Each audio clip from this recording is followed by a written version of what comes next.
Good morning, everybody. Welcome back to the Fumble Live. So glad you could make it. Yesterday, you guys were asking us about the Paul Pierce situation. We are going to get into that today. Also, you see the title, Rasheed Wallace, bless his heart. Y'all, we don't have to pray for this man. So we're going to get into all that right now. But before we do, please make sure you've hit that subscribe button and that notification bell. Give this video a thumbs up. Share it with your friends. And now here is the Fumble Squad. I'm your host, Jackie Ray. You can follow me on all things social media at JRay the Fanatic. It's your boy Chris. You can find me everywhere at CK2K. How you feeling this morning, Chris? I know you see the headlines with this Rasheed Wallace thing. How you feel about that headline?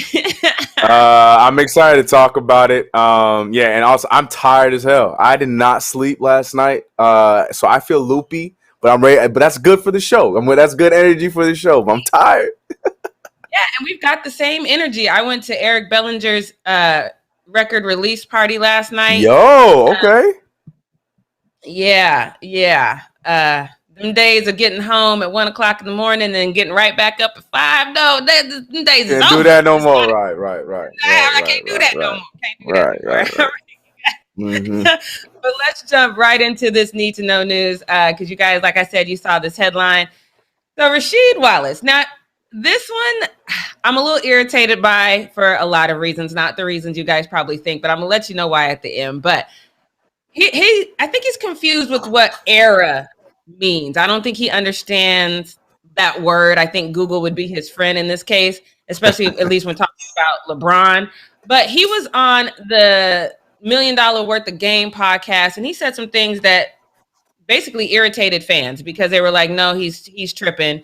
Interestingly enough, he said Michael Jordan is a competitive GOAT, but not the GOAT. So I thought that was interesting how he kind of phrased it like that.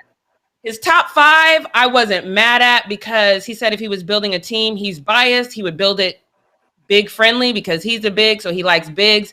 So he put Magic at the point. He'd have Alex English at the 2. Doc Rivers. I've never heard Doc Rivers in anybody's top 5, but he's got Doc Rivers at 3, Kareem at the 4, and then Wilt at the 5. Again, at the 3?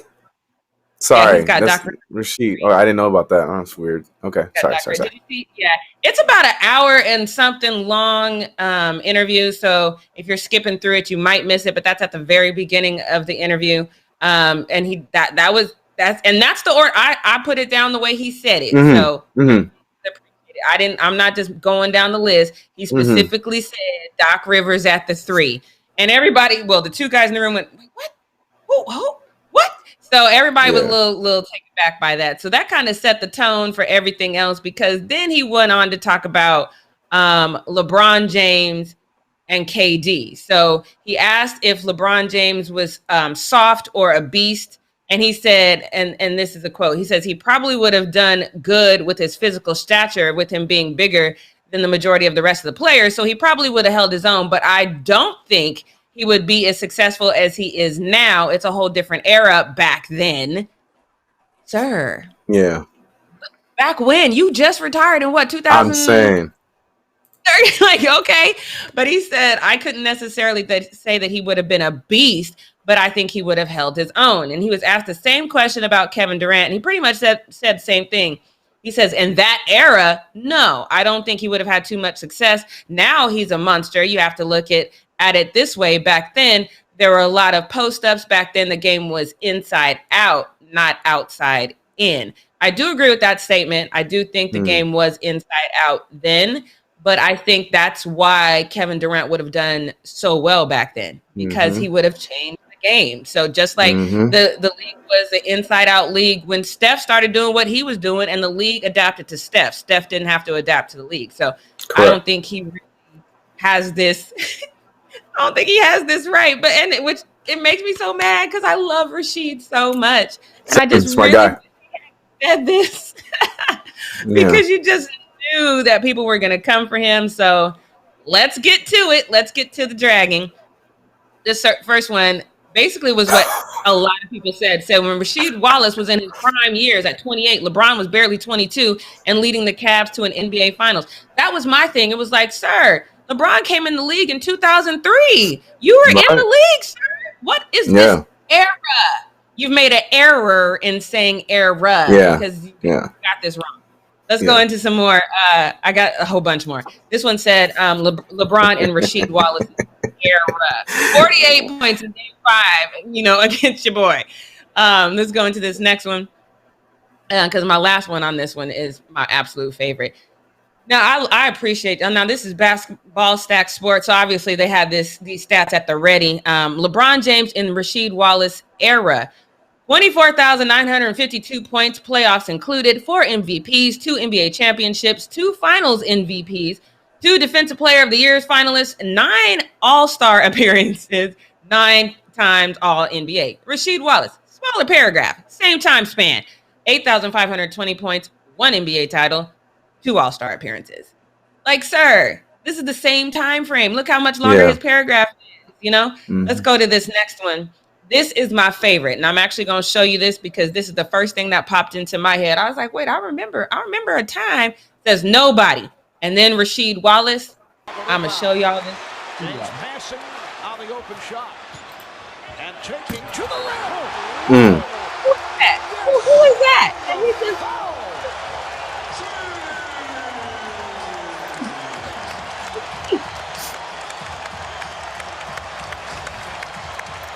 This is big time. I mean, no shade, but what I did find interesting is that none of the tweets that I saw, I'm sure they were in there, but I didn't go through all of them.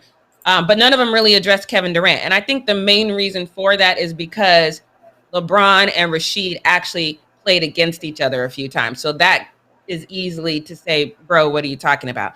But let me tell you what really pisses me off about this situation. It's not what Rasheed said. It's the fact that whoever is doing PR for this podcast is not on their game, because this podcast happened in November of 2020. Oh, snap. Yes. And we are just hearing about this now. All of these tweets that I showed y'all was from yesterday and this morning. Oh my because God. Everybody just now hearing about it. Y'all need to fire your PR person, because they're like, oh damn, did I promote that? I don't think I did. Let me shoot that out. So now, oh my God. So that being said, though, Chris, what do you think about him saying that KD and LeBron would not have done well in his era? Yeah, so I had to do some research real quick while you're going in, because there was a lot of red flags that was going on. The Doc Rivers thing is still buzzing in my head, because Doc Rivers was a point guard. He was a point guard, and Doc Rivers was good as a player. Like, people forget, like, Doc Rivers was solid, but he was a point guard. So you put him, I don't know. I don't know if you were just trying to say names just to make it seem like he cared about who played back in the, I don't know what he was trying to do with that one, but that was red flag number one. Then red flag number two was, yes, he got drafted in 95, and he was solid. I mean, he averaged above 10 points throughout the entirety of his career. But like you mentioned, his prime when Rasheed Wallace was was the guy that everyone knew about, was until about, I'll give you 2001, maybe 19. I'll give you in that little bubble right there. So yes, that was a few years before LeBron James. But LeBron James came right into the league right in your prime and did exactly as Jackie mentioned with the stats. So the whole thing to me is it's just out of pocket, and I can't stand this argument. People, I think some people are jumping on this just because it's another reason to hate on LeBron James, which I think is wildly and not inappropriate, but it's just stupid at this point. I just think it's ignorant. That's the word I was looking for. Ignorant. It's wildly ignorant, in my opinion, to say stuff like that. And Kevin Durant too, like. Here I go again, complimenting Kevin Durant, but you mean to tell me you don't think a 7-foot Kevin Durant? You could take away 3-point ball all you want, but you mean to tell me you don't think a 7-foot Kevin Durant is not going to be killing dudes in the 90s? You could talk about body and this, that, and the third. Defenses were different back then, so Kevin Durant would be feasting a lot more then than he is right now. There's just too many factors around all this that I think is just so disrespectful. And Magic Johnson is the greatest point guard of all time. Don't ever get that twisted. But I can say with full confidence, LeBron James would be probably, if he could be doing a lot of the same things Magic Johnson was doing in those eras. Like, he can be a point guard at that level if he's not playing that three, and with muscle and with what LeBron James does athletically. So I don't know. To me, I just feel like it's just him being bitter about being one of the many victims to LeBron James throughout his career. And he's just going out here saying all this blah blah, and I guess he got some beef with Kevin Durant too. But I just think it's right? so wild. It's just so wild and out of pocket. I'm just so tired of the old school, players saying like, they couldn't play in my day. It's like, well, I got some bad news, man. And Gilbert Arenas Right. says it perfectly. Like, yes, they could, and they would probably take over the leagues in your day, just the same way you were doing it. Maybe not to a more degree. And I firmly agree with that. It's just, it was a different game, and a lot of things that can be done now weren't able to be done back then, especially defensively. So I don't know. To me, that's wild. I think it's a wild take. Yeah, I mean, and it was interesting how the whole conversation started. It started with the top 5 because they said, all right, well, who's in your top 5? And then they were tripping out because LeBron or Jordan wasn't in his top 5. And they were like, okay, that's a little odd. So let's talk about it. And then he went on to there. So I think in his mind, let me tell you what I think about this, which is weird that he would hate on LeBron like this. But in my head, I think he despises how small the league is right now. And so he's not giving anybody any credit. We could have named anybody. You could have thrown any name at Rasheed and he would have been like, nah, they not good. They not good because they not a big, So I would have, like I said, it's about an hour and 12 minutes. I only watched about 30 minutes of it. So I don't recall them mentioning Steph's because I did like skip a lot, but I got to go back and watch the whole thing because I want to see what he said about Steph, if he said anything at all, because I could see him not liking Steph at all because he's little and he just has no respect for, the small ball. But the fact that this came out so long ago, I'm still mad at the PR person. That's the main person that I'm mad at in this. I'm looking in the chat too. On top of that man November, and then oh my gosh, and then on top of that, the chat is just going wild right now. This whole thing is just funny to me. Like I saw Kevin was saying that Detroit, the Pistons would have locked down Kevin Durant, maybe his rookie year, but I'm taking prime Kevin Durant against that Pistons team in that era, like with the bumping and shoving, whatever. I would with confidence I would take it. I don't know, but yeah, that part too. That little in any era, and he's Kevin Durant. That's wild to me, I think you put LeBron James in any era. I think if you put LeBron in Jordan's time, he's just a freak of nature. He's freaking out the whole league. Personally, I think you put Kevin Durant in any era, and if you put him in Jordan's era.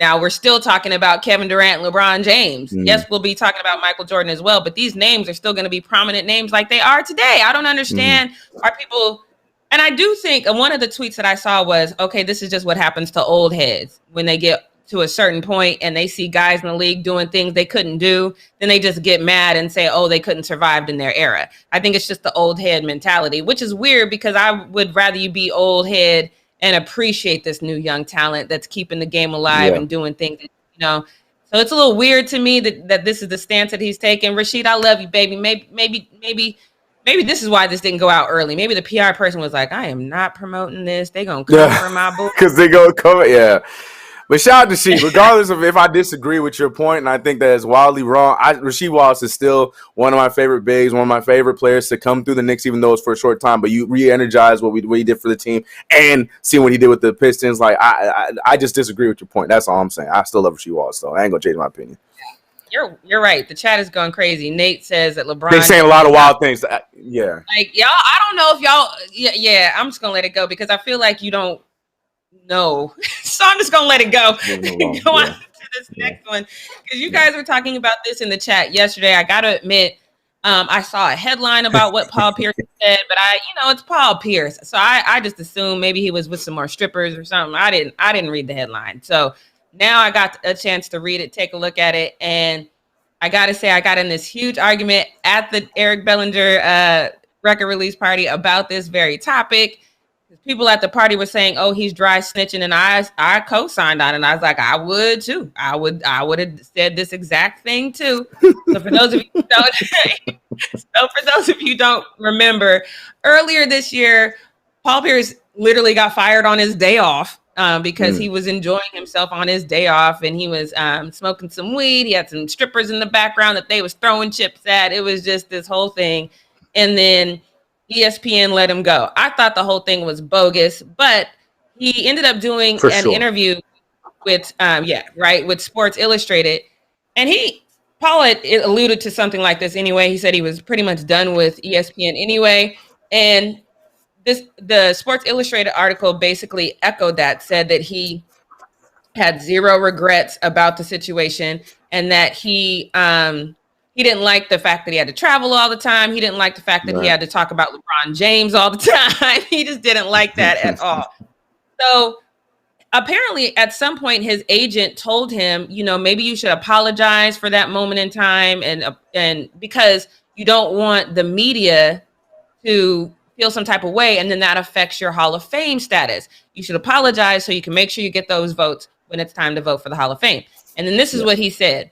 He said, come on, I didn't do anything illegal. These MFers in the Hall of Fame, some did cocaine, effing battery. What the F did I do? I was just having a good time. All the people coming from me, half of you MFers do the same stuff. You're just hiding it. And all y'all are married while you doing it. I'm divorced. I'm retired. I'm having fun.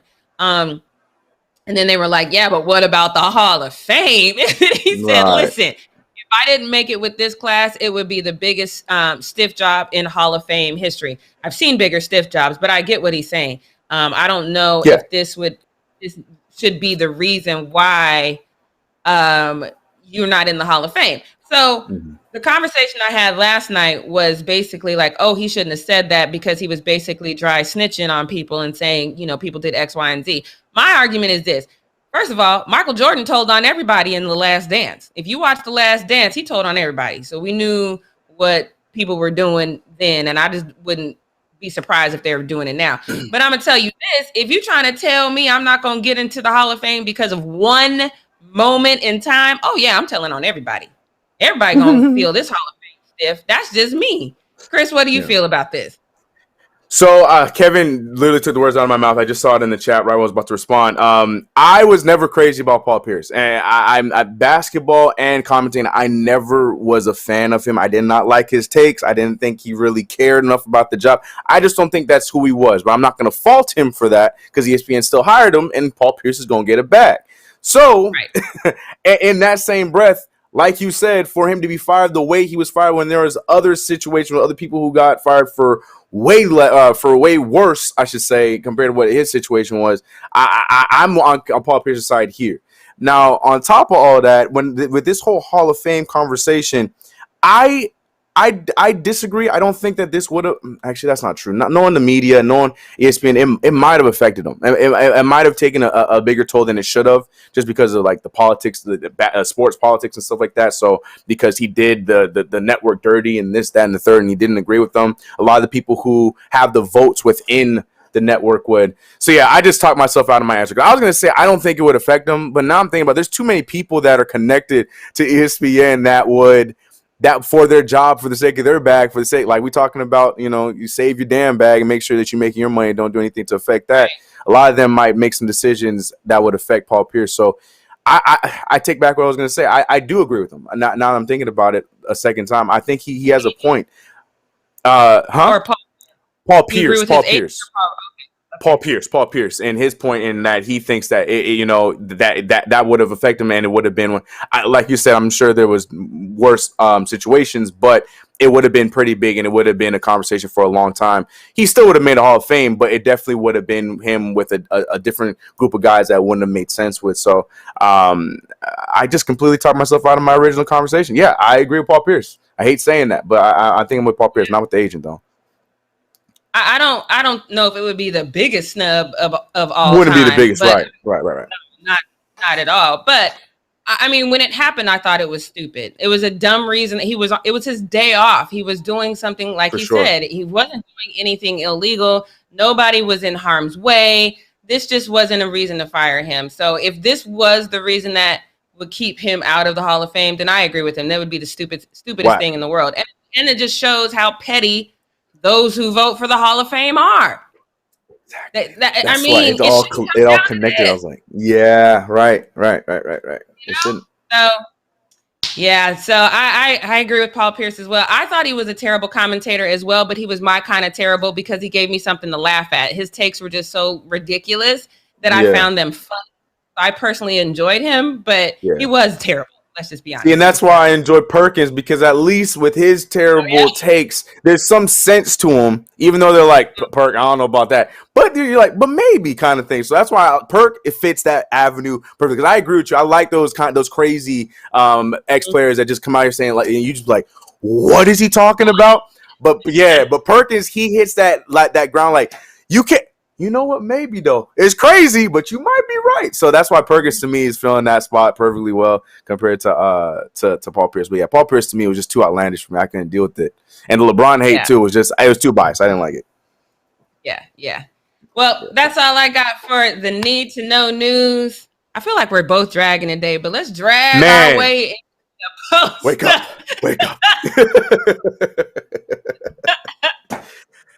Oh, man, ladies and gentlemen, it's time for Post Up on this fine hump day with your boy Chris. Yeah, I am trying so hard to wake up. You see my eyes, I'm waking them up.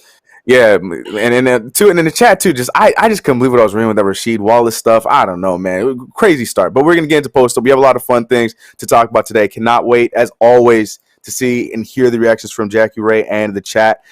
Starting off with, I feel like this is the third day in a row, or maybe third time this week, or no, maybe it was last week, the other one. We're here talking about people getting buff during the offseason. Who would have known that you put some weight on during the offseason? We talked about Jason Tatum getting buff and the dumbbells. Talk about Dwight Howard looking swole as he always has been. But here is De'Aaron Fox. I got a picture of De'Aaron Fox that he posts on his IG where he's looking a little bit more swole. Now, you look at this initially and you're like, oh, yeah, okay. De'Aaron Fox. You got to remember, De'Aaron Fox came in the league twiggy. He was really, really skinny. You know, he was trying to build up the strength because he's a very fast guy, but he had to build the strength to do what he does best, and that's to get to the hole and blah, blah, blah, get to the rim, blah, blah, blah.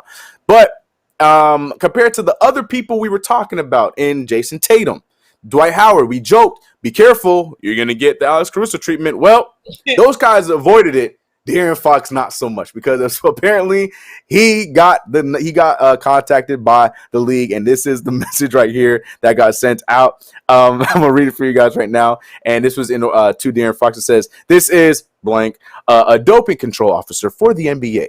You've been selected for an off-season drug test. Please contact me at whatever the number is as soon as possible. If you have a question about the test, contact Sharice Chin with NBA PA," and information we don't need to know. "This test needs to be completed today or ASAP. I'll be available approximately between 1:30 p.m. and 3 p.m. or 6 p.m. and 8 p.m. Confirm that you're Sacramento or provide an updated location." They're serious. They're trying to get De'Aaron Fox. They're worried about him. They said you put on a little too much LBs, my friend. Something about that doesn't look right. Jackie, we just looked at Dwight Howard, and we just looked at Jason Tatum, and there's other players that are showing their off-season transformations. In my opinion, De'Aaron Fox is not the biggest of all the ones that I've seen. Why is De'Aaron Fox the one getting hit by the league? Do you think that he deserves this, or do you think that this is just out of pocket right now by the NBA? Is completely out of pocket. His gains are normal gains. His gains that you can see progression. This is what happens when you work out consistently and you increase your weight. His gains are normal. What in the haterade is going on here? Yeah. And that's what I'm saying. Not a single. I'm not saying that this is a point of a reference, but not a single vein popping out that making it look like he's out of ordinary. He just looked like he just had a good offseason. He's putting on some more weight as he's supposed to be. So poor De'Aaron Fox getting hit. I mean, I'm assuming that the test came back negative and he did not do steroids, because if he did do steroids, he got the wrong ones because they did not work. In my opinion, because I feel like it didn't. I don't know. Right. Anyways, but yeah, shout out to De'Aaron Fox for getting Alex Caruso. Can we get a badge? You got Caruso. I don't know if we can get something like that. I don't know, but yeah, I felt bad. I did not. Of all the names we talked about, I didn't think it was going to be him that got hit by the NBA. But there it is. So shout out to De'Aaron Fox, man. I guess your gains are getting the attention of the league. Now, next up, I love. That's got to make you feel kind of good. Like a little bit, right? Yeah, especially when you didn't, right? That means, oh man, this work been paying off. Yeah. All right. I don't want to. Yeah, I don't want to talk about the Knicks, because RJ Barrett put up some pictures where I got worried too. I'm like, the NBA gonna hit him up, because he grew. He went from 6'7" to 6'8". He's big. I'm like, yo, NBA gonna hit him up. He avoided it, but De'Aaron Fox over here, poor guy. I don't know what's going on. Anyways, speaking, I love talking about my Knicks, so I had to bring up RJ Barrett, but. there's another person I love talking about. Is none other than Mr. Earl Smith Jr., aka J.R. Smith. The man is a college student. He is on the golf team doing his thing, and J.R.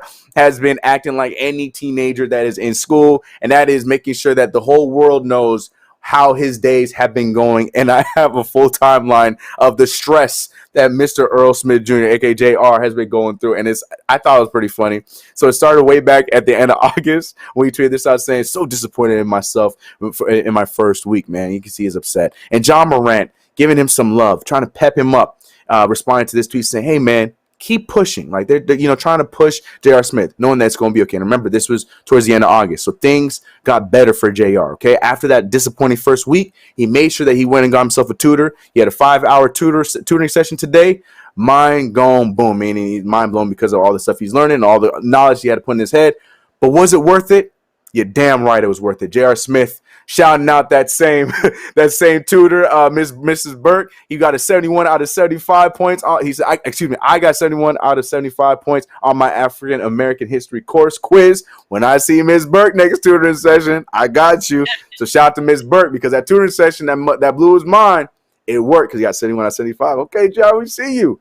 And then he also added this one. I'm so happy about this quiz. Man, these joints have me stressed the F out. For real. I played in front of 20,000 people for a long time, but taking the quiz by yourself, for real, yeah, had him sweating. So J.R. Smith is just keeping us posted on this school life, and I'm loving it. I'm cool with it. I think it's really funny to see the journey along the way, especially since he initially went in there to get a career in golfing and whatnot, but also get his education, killing two birds with one stone. I love it. I'm a fan of it, and it's just in the most Earl way possible. So yeah, shout out to him, and it's great to see him going from that down to that high of getting that 71 out of 75 on the quiz. It's a big deal. So shout out to J.R. Smith, man. Do your thing, Earl. Do your thing. Now, moving on I guess we're going back to Sacramento, going to Tyrese Haliburton, who rookie from last year, going into his second season. And speaking of, I guess we're just talking about bodies and being buff.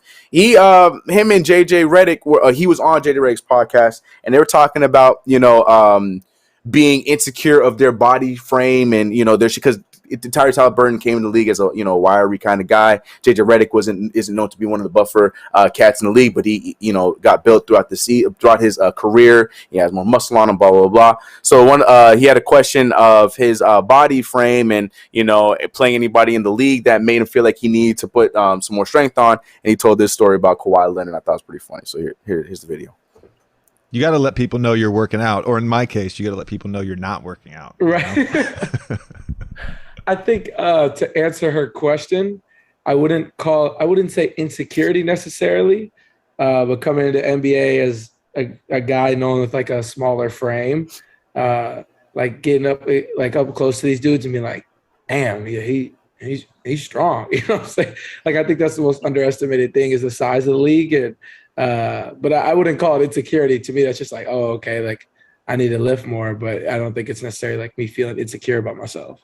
I've told this story before, but there was a moment in the 2015 first round against the Spurs. Kawhi was guarding me a bunch that series, and it was like a dead ball or a free throw, and we had an exchange in the previous play, and I kind of just like walked over to him, and I can't remember what I said, but I just kind of like tapped him on his stomach, and I remember thinking to myself, I just touched a robot. Like, this motherfucker is built. He's built. He's solid. Oh, man. It's funny that you say that because he might have been my intro to like welcome to NBA. He was like my welcome to NBA strength. Like, he was like, we played the Clippers in LA. And at this point, I'm getting like, guys off the bench are guarding me. Like, guys, like, I'm not that high up on the scouting report. And Kawhi's like, yo, I got him. And I'm like, what's going on? Okay. And why me? So I come to get a dribble handoff, and his hand is on my hip, and I'm at the 3-point line, I think. And then I get the handoff. I look down. I'm at the logo. I'm like, I don't even know how I got out here. But I think he pushed me. It's crazy how strong these guys are. Just a nudge. Yeah. Just a nudge. That's crazy. Yeah. So, I mean, I'm not surprised by that at all. I mean, you look at Kawhi Leonard, the man's shoulders, the shoulder blades are sharp as hell. He's ripped. So that doesn't surprise me at all. Jackie, you hearing the stories about Kawhi Leonard. I mean, it shouldn't be much of a surprise to you as well. But the fact that, a lot of these NBA players, like we're talking about here, it's funny how these connect, these NBA players that come into the league, you know, they're especially when they're 18, 19, 20, they're so little, and then they see the LeBron Jameses, the Kawhi Leonards, these big guys that they have to play in and day out, especially as a Sacramento King where you got to play the Clippers 4 times a year. You see this. So I'm trying to see how I can frame this question. If if you were Tyrese Haliburton as a rookie, knowing that you're really skinny, going into the NBA, and you know you're going to compete against these kind of guys, is that something that you feel like you have to gradually improve on, or do you think that you're going to have to De'Aaron Fox it and just have to in one summer just put all the weight on and make sure you're strong enough for the next season? Like, what would be the thought process for you as a player? Because I look at these things and you see some guys that just never grow out of it, and like Kevin Durant, who is like, you know what, I'm gonna embrace being skinny, but I'm gonna put some strength in other ways. Or do you think you just gotta be like, nah, I gotta be able to handle these kind of guys? Like, what kind of direction do you think you were going on that? I would start lifting weights as soon as I declared for the draft. You know what I mean? Like I would start bulking up like immediately, because these are big guys, you know, and I like what he said. You don't realize how big they are, you know, because I haven't stood next to LeBron James, but I've stood next to Dwight Howard, and I've said all the time, you know, Dwight Howard's massive. He's massive. Huge. But I say it kind of casually because, you know, but the moment I stood next to him, I was like, damn, like this don't even make physical sense, you know? Yeah. And that's just standing next to him. That's not me trying to be in a competition with this person. And I don't believe he was telling the truth when he was like, oh, he wasn't intimidated. That's a lie, because I'm just standing next to you and I'm not playing ball with you. And I'm like, is there anything you need, sir? I don't want to, you know, how can I help you? He's lying when he says he's not intimidated, because the strength is helpful. You know, it's harder to, like he said, you think you're at the 3-point line, and all of a sudden you end up at half court. You at half court, right? You know, so I think he's lying about that. But I would, if I was going to the NBA, I would start bulking up before I played my first professional game. But that's just me. But because I look back on when LeBron came into the league at 18 and how scrawny he was. He was just this little. You can look at with anybody, right? You know what I mean? And now and look at him now. So since we know that you're not going against 18-year-old LeBron, you going against this monster. You don't have to be a monster, but but at least be on the monster squad. You know what I mean? Get on the squad. That's all I'm saying. And you'd be surprised, because a lot of these guys, and he kind of was talking about in the beginning part that we didn't show in the video. The reason why I asked the question, because a lot of these guys, they think like, you know, I can adapt with what I got. Maybe I have to work on my strength a little bit more, but they don't think that they have to put on more muscle. And then year 3 and year 4 comes, and then all of a sudden they're De'Aaron Fox. They're getting more built because they realize, I need to put on that damn muscle, because some people think that they can, you know, figure it out. And, you know, so that's why I was curious to ask you that question, because a lot of people have different thoughts on that. And I'm like you, like because I know I was scrawny at 19 years old. So going in the league, and if I was like a point guard or something like that, and I'm trying to get to the paint and I go for a layup and then I get fouled and I'm over in the first row because of how small I am compared to the centers down there. Yeah, it's time for me to hit the gym. So, I just curious. But yeah, Tyrese Haliburton, I thought it was a funny story. JJ Redick, he's another one that had to put some weight on as he went on.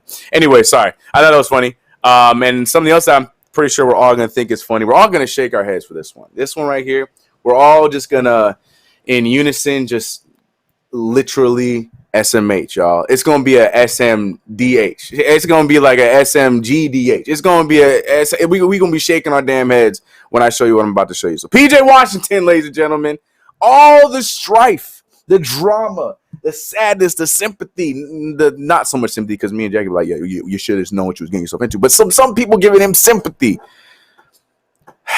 The idiot decides to put himself in the same situation all over again, allegedly. But these pictures don't help. Hood Report threw up this picture that was shared by them. PJ Washington reportedly dating another IG model. IG model was not described as who it is, but regardless, it's a similar situation, especially after everything he is going through right now with Brittany Renner. This is one of those things where we all just hear face palming like, my guy, come on. But these responses, ladies and gentlemen, these responses. If you didn't expect them to be great responses, here we go.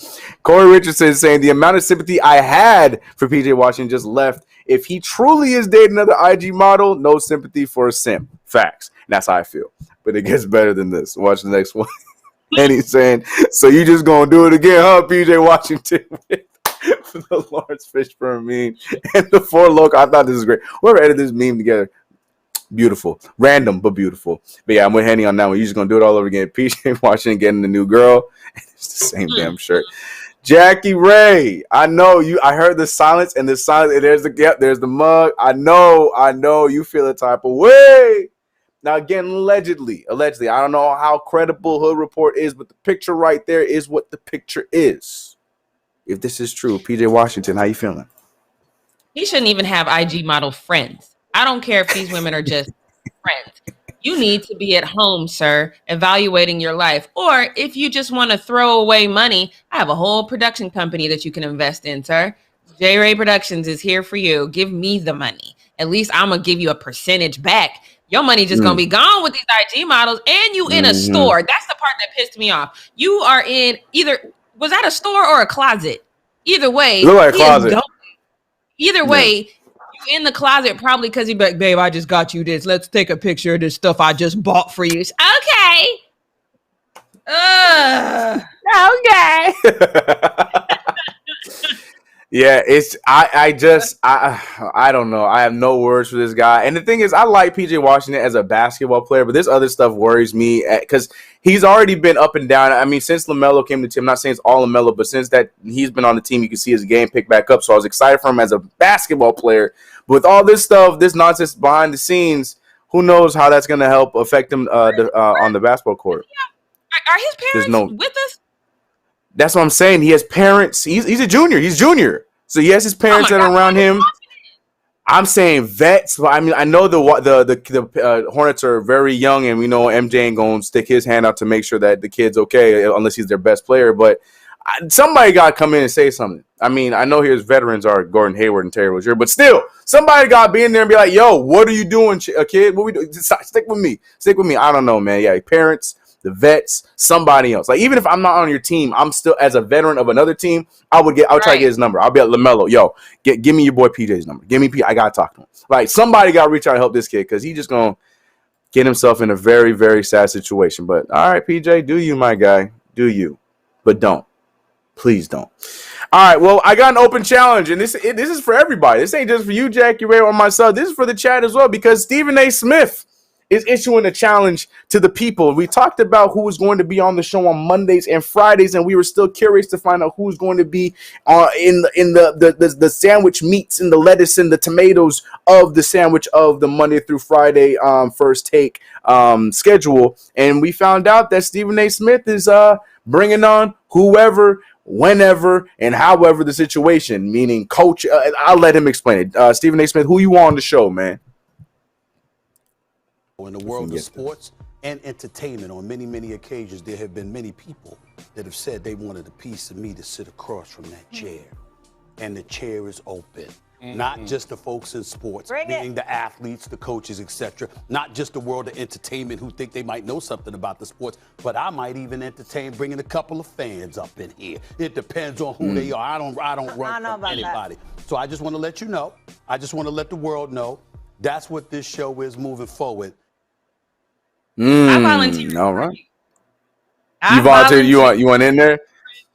Get me on the show. So I knew you were gonna say that, but what would be that topic that you're bringing to Stephen A. Smith that you are just so ready to just attack them all? What would be that thing that you'd be like, all right, I want a piece of Stephen A. Smith because I'm tired of you saying. So what would be your topic? I'm tired of you going hard on black people and giving everybody else a pass, sir. Let's have a conversation about it. But do you think they're gonna let that fly on first take though, on the Mickey Mouse Club? You asked me what I'd want to talk about. I don't know if they. All right. I would love that.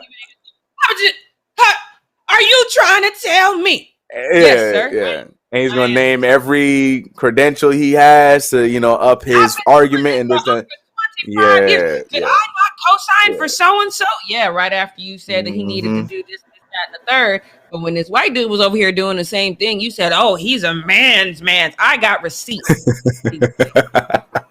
That'd be cool. Hey, I'm with that for sure. Now, here's the thing. I don't know if I would want to entertain ESPN like that. But if I were to go on to have any kind of debate with Stephen A. Smith, I would just straight up just attack his Knicks fandom. That simple, easy. I say all the time, like because it's fake.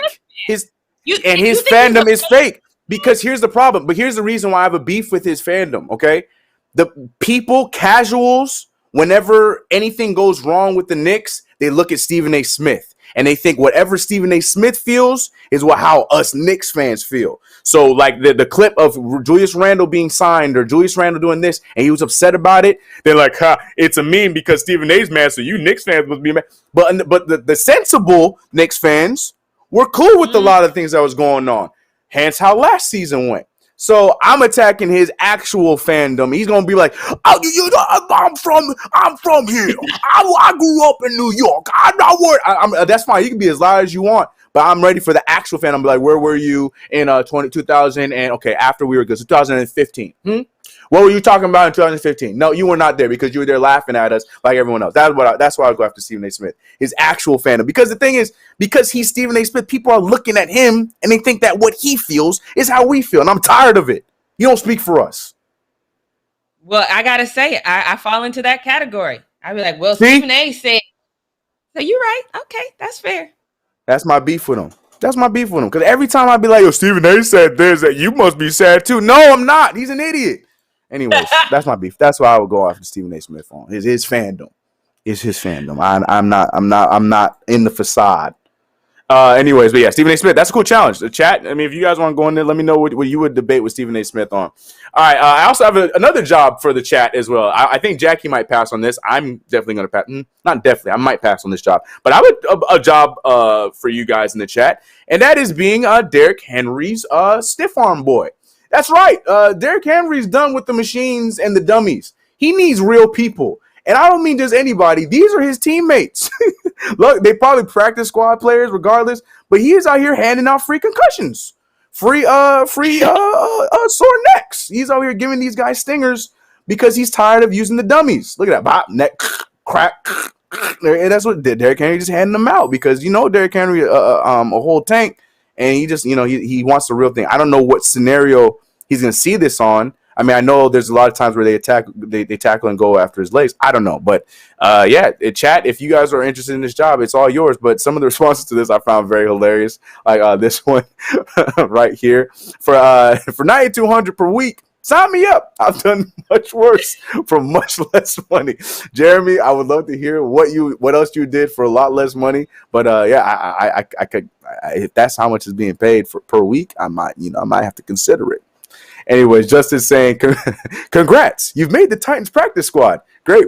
What do you need from me, coach? Okay, see that patch of grass over there? Go lay on it and let that man shove you to the ground. And the man being Derrick Henry. Yeah, like, can you imagine that? Like, you know what? I'm good. This NFL thing might not be for me. Thanks, coach. Appreciate you. And then we have this one right here. Who volunteers for concussion? For $165,000, I bet a lot of people, and I completely agree. If the price is right, I'm sure a lot of people would take that easily. Jackie Ray, I'm assuming. No, not $165,000 a year. Maybe $165,000 a week, so I can afford the health care that's coming my way. Right. Yeah. Because he's doing that over and over again. Like, people think that he's just doing one run. He's like, no, he's doing it over and over and over and over again. So I'm good, man. I'm cool. Like, bam, I'm cool. Head to the ground, head up. Bam, head to the ground, head. Like, come on. Right. No. Right. Like, I get you can. Yeah, that's what I'm saying. Like, I can get a mansion and a Lamborghini, but how cool am I going to look driving my Lamborghini like this because I'm stuck like this for the rest of my life being hit by Derrick Henry? Like, be like, yeah, man, it was worth it though. Derrick Henry, the reason I'm like this, but it's all good. Like, because he keeps shoving. Like, I'm good with that. I'm good. I'm saving my wallet, bro. I'm good. I'll let you guys in the chat have that. All right, we're going to get through these last few a little bit quicker here. TREVON Diggs, Dak Prescott's new rookie cornerback, defensive back. I can't remember his corner or safety. I can't remember. But if you guys have been following Hard Knocks, his kid is probably the funniest kid in the world. Adorable. He's a huge Patrick Mahomes fan. But, Dad is trying to mold him into this Dak Prescott fan. And, he was excited to meet Dak Prescott because he knew who Dak Prescott was. So he finally got his moment to meet Dak Prescott, and the moment was adorable. Here's the video. Oh. That's fast. Come on, let's go. I will care for Dak Prescott.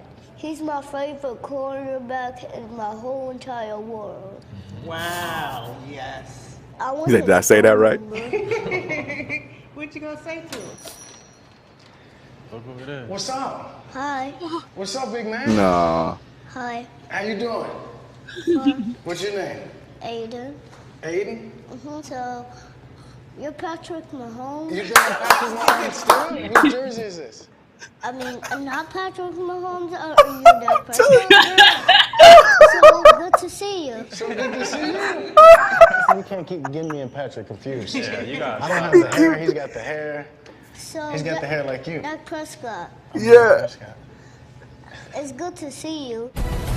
Yo, this kid is adorable. He's the best. Yeah, he's the best. He's the best. He definitely. The thing is, he already talks like he got media training, so he gonna be an athlete because the way he talks. So Dak Prescott, it's really nice to meet you. Like, it's so funny, but yeah, the kid is obviously a Patrick Mahomes fan, and I get it. Your daddy's on the team, and he's trying to motivate this Dak Prescott fan, but I feel bad for Dak because this keeps happening. It happened several times throughout the series of the show, and I thought it was so funny that when he finally got to meet him, he did the same thing, and I was like, oh my gosh.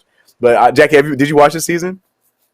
No, I'm not watching Hard Knocks. You didn't watch Hard Knocks? Okay, but let me tell you why I didn't watch Hard Knocks. It's because this is the Cowboys' second time on Hard Knocks, and that frustrated me. I might go back and rewatch it because I have a friend who works with somebody that works on the show, and I didn't know this, but she says that the teams don't have a choice on who gets on Hard Knocks. I didn't know that. It has to do with your record. So in my head, I was like, this is Jerry trying to make Dallas, everybody's talking about Dallas. So I was a little annoyed that they were on again. But now that I know that, I might go back and rewatch it. But I don't care about the Cowboys, so no. Yeah.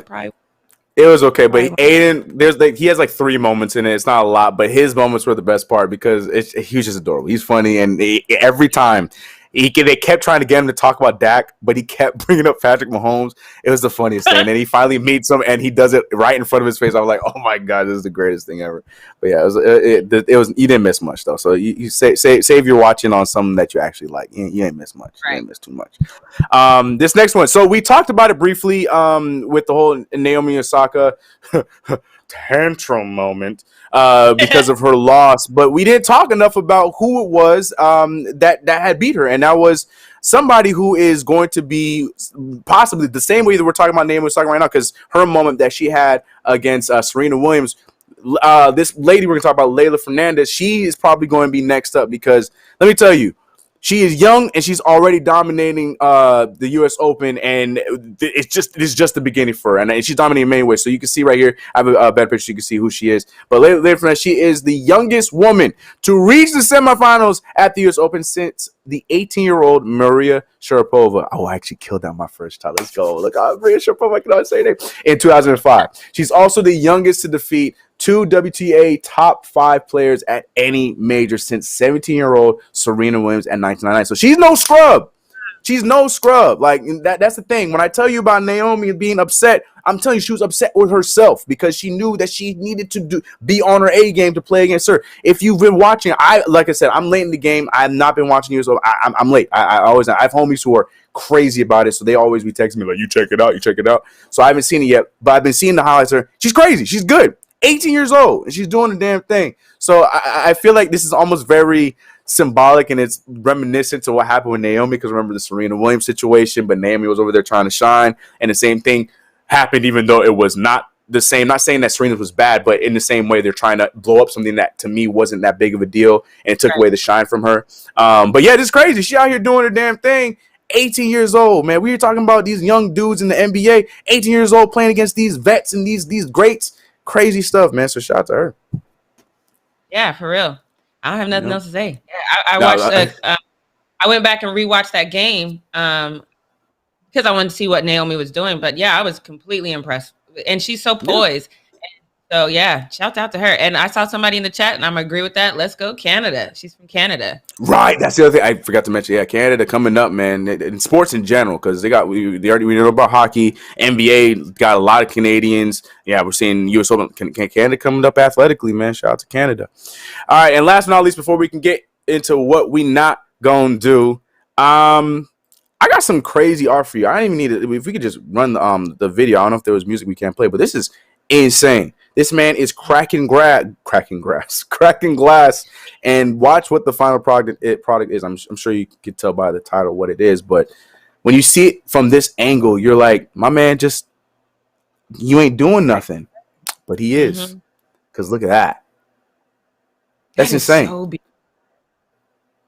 how do you have the know-how to know where to pinpoint and know, like, what if a crack doesn't crack the way you think it's gonna crack? Like, I don't know, man. That is an art for sure. That props to him. And how much? That's all I want to know, because I think it must be probably expensive. But insanely expensive, yeah. Because I just want to see like the whole process. I know we saw the highlights of it, but I want to see that one time where he went bam, and then the whole glass went and he's like, "Let me get a new piece of glass and do this again." Because there's no way you get this on one. I mean, maybe he's that good. Let me not say no way, because obviously he's very talented. But in my head, no way you didn't break some glass. One shot. Right, 100%. Because I completely agree. That's why I always say there better be YouTube videos to back up these little shorts that we see on Instagram and TikTok. I want to see a full version of some of these things, and I'm like you. This is one of those where I want to see the entire thing. I don't care if it's 20 minutes long. There's a ×2 speed button on YouTube. I can speed through it, but I want to see him go through the imperfections to get to that final product. I'm right there with you. But unfortunately, I didn't end with anything I'm not going to do. But Jackie, I still am very curious to hear what you're not going to do. All right. So what I'm not going to do is really try to process the situation. There's some things about the timing is everything for me on this one. And for those of you who don't know, I also work for a newspaper. We have some investigative journalists, Chris. They're doing this whole investigative thing into the Queen Mary right now. And watching them do this is just insane. Like the amount of people they have to talk to, the footage they have to get, documents they have to read. It's insane. I don't think that this is one of those things that should have taken this long for a journalist to break. But for whatever reason, it did. Chris, I know you remember this because this game happened against our Saints. Yep. And the Denver Broncos had that moment in time where we were pointing and laughing at it. Well, we were pointing and laughing, but we also felt really sorry for Kendall Hinton, who was a wide receiver who had to play quarterback because of COVID. They didn't have any quarterbacks on their roster, which was crazy to me. We all was like, how did this happen? How do you not have one? So they're starting, they're backup. They didn't have one quarterback on the roster. So, of course, we were all wondering how it happened, but we had a good laugh at it and watching this wide receiver, who, by the way, held his own, because that's got to be terrifying to all of a sudden be at the helm. He didn't do well, but he didn't panic. So good for him on that one. But now we know. Oh, we're starting a new season. But now we know. So a journalist kind of looked into the situation, and apparently John Elway had reached out to Roger Goodell prior to and said, "Hey, we need to postpone the game till Tuesday." And Roger Goodell said, "No, we ain't. We've been postponing too many damn games this season. We ain't postponing no more games. Y'all gonna have to play." So now let me I think I have one tweet from this that kind of breaks down the whole situation. And he said, "This is why did Goodell ignore the Broncos' pleas to move the Saints game? Surveillance video from the Denver facility showed the quarterbacks had tried to fool the system. They removed their contact tracing devices and put them in the four corners of the meeting room, and then they sat together so they could watch game film." What I'm not going to do is try to understand why four grown men needed to sit together and watch game tape. Why couldn't they? I don't know what else to say about this. So they took their little devices off and like, "I'm gonna put mine in this chair, you put yours way over there, and then let's sit together and watch game tape. We'll just have some mimosas. It'll be fun." I don't know what's happening here. I'm trying to make this make sense. But the fact, if Roger Goodell knew this, I am 100% on his side, because at the time we were like, well, why not just make it, we could wait. But Roger was like, "No, who are these 10-year-olds that wanted to have a slumber party watching game film? Like, no, we're not postponing for that." I don't know why it took so long for this to come out. A journalist did uncover it, and now we know. Again, I'm really glad we kind of took a while through the rest of the show, because I don't have nothing to say on this. I can't explain grown men determined to sit together to watch game tape. I got nothing on that. Nothing at all. So, Chris, what you got on this? So in normal situations, I agree with them. I'm with them. Like, yeah, you use because you can bounce off each other, especially when you're all the quarterback. Blah blah blah blah blah.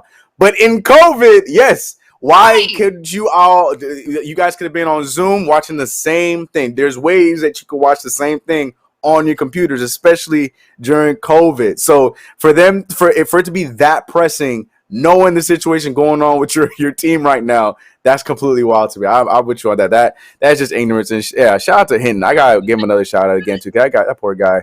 We killed him. Right. We killed that 4-2 last year, man. It was funny. It was funny. Yeah. We were all pointing, laughing. But Yeah. y'all could have.